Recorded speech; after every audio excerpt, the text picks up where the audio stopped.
Samantala, kinumpirma na ng ICC Registry ang pagkakatanggap sa higit 300 aplikasyon ng mga umano'y biktima ng war on drugs upang makalahok sa nakatakdang confirmation hearing sa kasong Crimes Against Humanity laban kay dating Pangulong Rodrigo Duterte.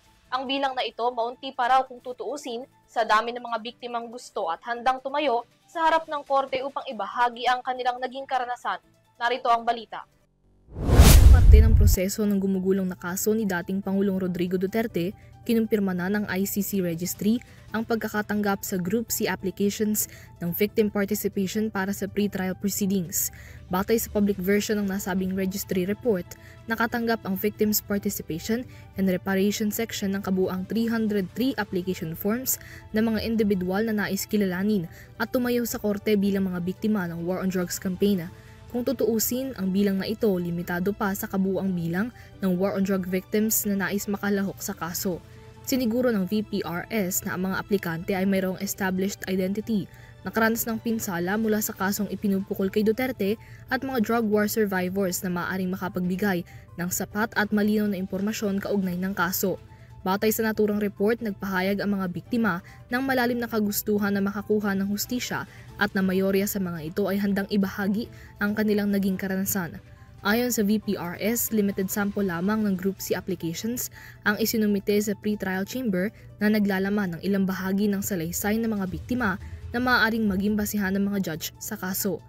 Isang buwan naman bago ang nakatakdang confirmation hearing para sa kasong Crimes Against Humanity laban kay Duterte, naghain na rin ang kanyang kampo ng defense observations at timeline para sa hearing.